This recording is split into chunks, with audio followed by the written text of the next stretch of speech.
Hello friend. তোমাদের হাতে একটু সময় আছে? তাহলে চলো ঘুরে দেখি ঐতিহ্যে ভরা বীরসিংহ গ্রাম, আর দেখে নিই বাংলার গর্ব ঈশ্বরচন্দ্র বিদ্যাসাগরের জন্মভিটে। হ্যালো বন্ধুরা, অনেক দিন পর ছুটি পেলাম, আজকে বেরিয়ে পড়লাম ঘুরতে। অনেকটা দূর আসার পর মনে হলো একটু চা খাই। এই চায়ের দোকানে একটা দাঁড়িয়ে পড়েছি। তো কোথায় যাচ্ছি সেটা তো তোমরা বুঝেই গেছো ভিডিওর টাইটেল দেখে। আর সেখানে গিয়ে কী করবো সবটাই শেয়ার করবো তোমাদের সাথে। একটু চাটা খেয়ে নিই। এরপর আমরা বেরিয়ে পড়লাম আমাদের গন্তব্য মেদিনীপুর জেলার বীরসিংহ গ্রাম, যেখানে 1820 খ্রিস্টাব্দের 26শে সেপ্টেম্বর পণ্ডিত ঈশ্বরচন্দ্র বিদ্যাসাগর জন্মগ্রহণ করেছিলেন। আর আমাদেরকে যেহেতু অনেকটা রাস্তায় যেতে হবে, তাই এই পাম্প থেকে গাড়িটাতে তেল ভরে নিলাম। চলো এবার তাহলে বীরসিংহ গ্রামে যাওয়া যাক। জানো তো, বাংলার ইতিহাসে এমন কিছু মানুষ রয়েছেন যাদের নাম শুধু ইতিহাসের পাতায় নয়, মানুষের হৃদয়ে চিরকাল বেঁচে থাকবে।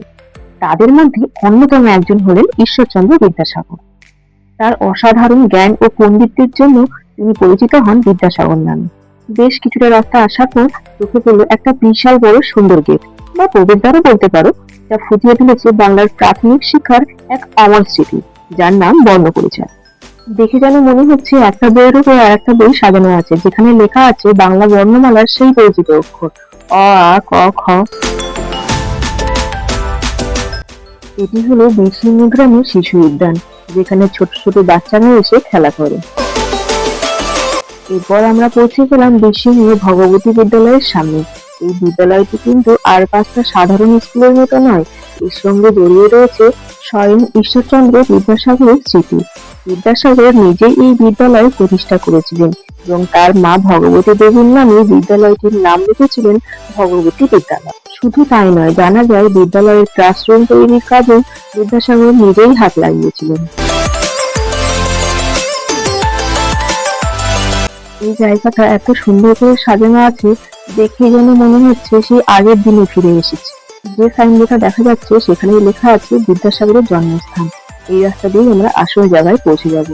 অবশেষে আমরা এসে পৌঁছালাম ঈশ্বরচন্দ্র বিদ্যাসাগরের জন্মভিটের একদম সামনে। এই সেই বাড়ি, যে বাড়িতে 1820 সালের 26শে সেপ্টেম্বর জন্ম নিয়েছিলেন ঈশ্বরচন্দ্র বন্দ্যোপাধ্যায়, যাকে পরবর্তীকালে আমরা শ্রদ্ধার সঙ্গে বিদ্যাসাগর নামে জেনেছি। এই ঘরটাতে বিদ্যাসাগর থাকতেন, যেখানে দেখা যাচ্ছে মায়ের কোলে ছোট্ট বিদ্যাসাগর বসে আছেন।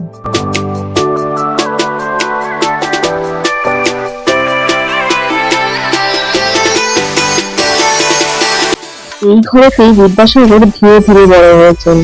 চলো এবার বাইরেটা দেখি একটু। বিদ্যার সাগর তুমি বিখ্যাত ভারতে, করুণার সিন্ধু তুমি সেই জানে মনে। দিন যে দিনের বন্ধু বলেছিলেন মাইকেল মধুসূদন দত্ত। তো আজ আমি সেই বিদ্যাসাগরের বাড়িতে এসেছি। তো আমার খুব ভালো লাগছে, খুব সুন্দর জায়গাটা, আমার মনটা পুরো ভরে গেল। হ্যাঁ বাবা, জানি কবিতা বলা আমার একদমই আসে না, তবুও বিদ্যাসাগরকে নিয়ে লেখা এই কবিতাটা নিজের মতো করে বলার একটু চেষ্টা করলাম। আজ তার জন্মভূমিতে এসে দাঁড়িয়ে মনে হচ্ছে সময়টা অনেকটা এগিয়ে গেলেও তার চিন্তা এবং আদর্শ আজও আমাদের জীবনে সমানভাবে গুরুত্বপূর্ণ।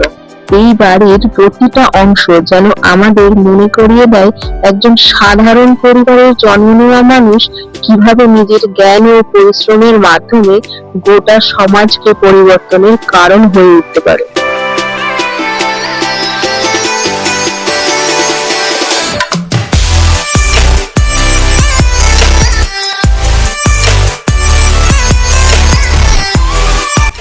আজ এখানে এসে শুধু একটি ঐতিহাসিক বাড়ি দেখলাম না, অনুভব করলাম বাংলার এক আদর্শ মানুষের অমূল্য স্মৃতি।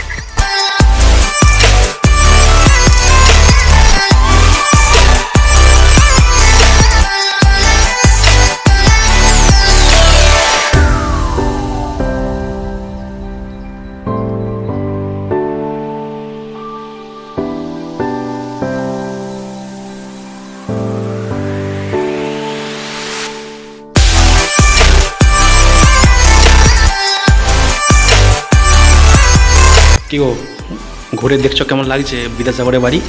খুব সুন্দর লাগছে। প্রথমবার আসলাম তো, এখন আসিনি এর আগে। তো বিদ্যাসাগরের জীবন কাহিনী সব ছোটো ছোটো করে দেখতে এখানে সাজানো আছে। দেখতে যেমন সুন্দর লাগছে, আমার অভিজ্ঞতাটাও হচ্ছে।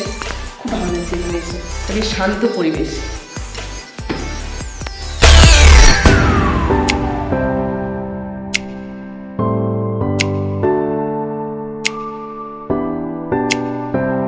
এরপর চোখে পড়লো একটি অসাধারণ শিল্পকর্ম। একটি বোর্ডের উপর সারি সারি পেরেক বসিয়ে সেই পেরেকের চারিপাশে সুতো পেঁচিয়ে ফুটিয়ে তোলা হয়েছে ঈশ্বরচন্দ্র বিদ্যাসাগরের ঠিক মুখের আদল। সত্যি অসাধারণ এক শিল্পকর্ম। ঈশ্বরচন্দ্র বিদ্যাসাগর আমাদের কাছে শুধু একটি নাম নন, তিনি এক আদর্শ, জ্ঞান, শিক্ষা এবং সমাজের জন্য কাজ করার এক উজ্জ্বল উদাহরণ। আমাদের সবার প্রিয় ঈশ্বরচন্দ্র বিদ্যাসাগরের জন্মভূমি থেকে আজকের ভিডিওটি এখানেই শেষ করছি।